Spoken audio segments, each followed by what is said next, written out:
丈夫去世，殡葬人员在抬棺时不慎摔倒，尸体狼狈地从棺材里掉了出来。一子非但没有见怪，竟然还开怀大笑。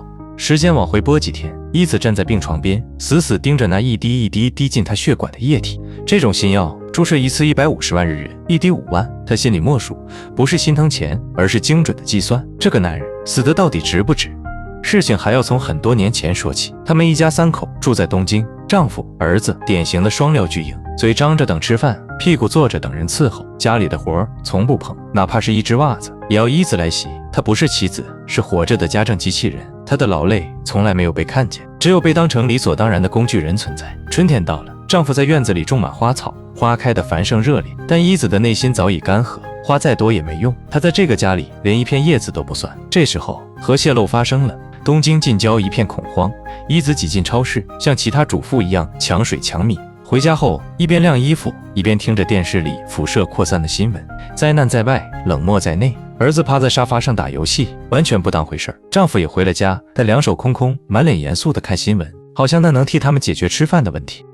一子心里的厌倦快要淹没她的神经了。她做饭时故意用了家里的自来水，那种可能已经被污染的水，特意做给瘫在床上的公公吃。这个公公瘫了好多年，大小便都靠人伺候，丈夫和儿子视若无睹，连送养老院都不肯。每天给这个老头洗澡、喂饭、端屎端尿，一子已经麻木。但让她真正恶心的是公公，即便只剩一双还能动的手，也要抓他胸口揩油。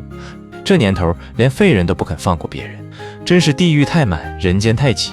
那天晚上，她做好饭，却发现丈夫消失了。一问才知道，这位父爱如山的男人，听说辐射可能会污染水源，居然直接卷铺盖跑路了，连句再见都懒得留。一子看着空荡荡的饭桌，一时间哭也不是，骂也不是。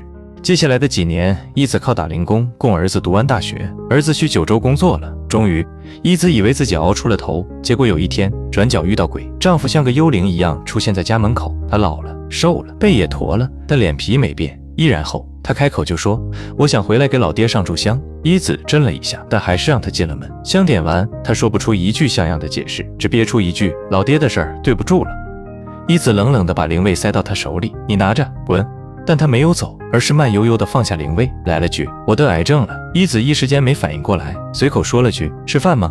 饭桌上，丈夫大快朵颐，嘴巴嚼得跟农用收割机一样，吃着他腌的泡菜，还不忘感叹：“这味道一点没变，好怀念。”接着又来了句：“医生说了，我这种情况想吃啥吃啥，想喝啥喝啥。翻译一下，你得继续伺候我，我都快死了，你还能不伺候？”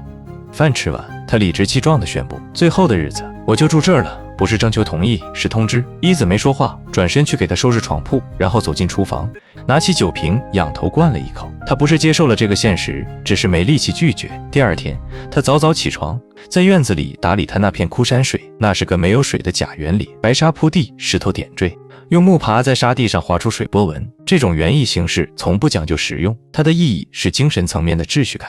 一子从中找到一丝喘息，仿佛这些有规则的波纹能替她压住体内失控的情绪。可丈夫看着那片沙地，只觉得莫名其妙，花不好吗？非要搞这种东西。他看不懂这片沙地，就像他从来没看懂过一子。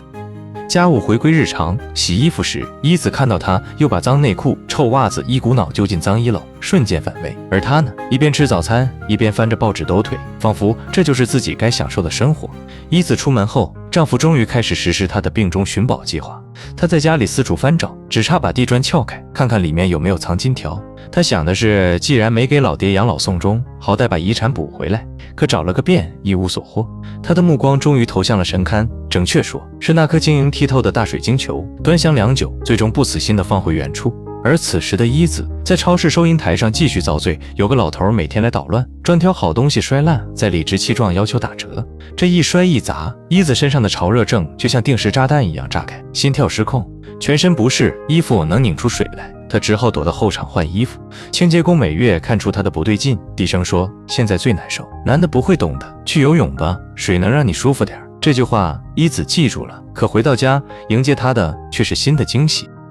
邻居家的猫又一次把他们院子当成猫砂盆，全院子沙地上是猫拉的艺术品。他一边骂猫，一边驱赶，却发现心里的秩序感再一次被打乱。他冲进屋，来到神龛前祈祷，却发现水晶球上多了好几个明显的指纹。伊子站在那儿，脸色死白，像是看到自己内心最隐秘的角落被人用脏手抓了一把。他的手抖了，心里只剩一个声音：要不要现在就砸了他的狗头？但他没有，他只是更安静的活着，像一场暴风雨前的平静。这个男人回来是他命不好，而接下来的日子将不再是他熟悉的生活。丈夫还在琢磨那颗水晶球到底值不值钱的时候，伊子已经在超市经历了一次又一次的中年女性限定地狱模式。她出汗、心悸，浑身像泡在热水里煮，顾客催促，同事白眼，一切都像是围着她转的烘炉，让她每天活得像一根快断的电热丝。更年期是生理上的脱轨，而她的心里其实早已脱轨多年。这一切真正开始崩盘的节点是绿水窖。那年丈夫丢下她逃命去，伊子一边担惊受怕，一边要照顾垂死的老人和懒散的儿子。辐射失控，生活的碎片砸得她满头包。她开始寻求精神寄托，不是因为信仰，而是因为活着太难。绿水窖看准了这类人，宣传侧写的跟矿泉水瓶身一样朴实无华。水是神明的恩赐，自我牺牲可以净化灵魂，这简直像是人生答辩题的正确答案。教主一锤定音，你没有错，是世界辜负了你。这一句胜过任何安眠药、镇静剂、心理咨询。于是伊子把大部分积蓄都投入了这场精神投资中。她买绿蜜水，买的家里像囤积世界末日物资的小仓库，瓶子排得整整齐齐，像是某种安全感的具象版本。丈夫回来后看到那一山的瓶子，第一反应不是震惊信仰，而是心疼钱。他根本不知道那不是他爹留下的钱，那是伊子这些年没处安放的仇恨和寂寞。压缩之后的实体版。他坐在餐桌前剪脚指甲，指甲啪嗒掉进泡菜碗里。伊子站在厨房边看着他这个动作，深呼吸再深呼吸，但没用。他的愤怒和憎恨就像一座火山，被教义暂时镇压，但温度在升。第二天吃饭，他得寸进尺，陪我去医院检查。伊子心里只想说你早点死最好，但嘴巴里说出来的是一声毫无感情的我知道了。检查当天，医生说有种非医保的新药，一针150万日元，效果也不能保证。丈夫回家后话里话外的套话，老爹留下的钱应该还有吧，你总不能眼睁睁看我去死吧。伊子看着他，声音冷得像刚出厂的冷气机。要不是你觉得还有钱，你能回来？他扔下这句话，转身去了游泳馆。水是他暂时的栖身之地，在水里，他不是妻子，不是母亲，不是信徒，只是一块漂浮的肉体。游完，他碰见了美月，那个超市里的清洁工，那个唯一看穿他疲惫的人。伊子坐在更衣室长凳上，一股脑把丈夫的恶行全讲出来。美月听完，只冷冷地说了一句：得癌症那是报应。美月说，男人不能惯，惯得越久，爬你头上越狠。他都这样对你了，你还想着原谅？你又不是以前那个女人，凭什么要继续忍？你又忍成什么？骨灰盒吗？伊子愣住了。绿水教教主说，诅咒别人会建2座坟，意思是你恨人，自己也得陪葬。可美月说了另一套逻辑，就算自己也受伤，也要狠狠伤他一刀。你不是不能恨，你是从来没敢承认。你恨这一席话，比绿水教那瓶喷雾更有效。伊子突然意识到，她这些年活得不是像个信徒，而是像个病人，被迫相信痛苦是有意义的。但真相是，痛苦就是痛苦，不是什么灵魂修行。她回到家，丈夫又一次厚着脸皮提钱。你把老爹的钱藏哪儿了？她冷冷说，老爹临死前把遗产都留给我了，他知道你不会回来，是我在伺候他。丈夫一听急了，不但不认错，还指着那堆绿命水破口大骂，你就拿他的钱买这些破水，你疯了吗？伊子嘴角一翘，那你也信吧，跟我一起入教，要不要治你就看我心情了。那一刻他是真爽，这句话不是反击，是宣战。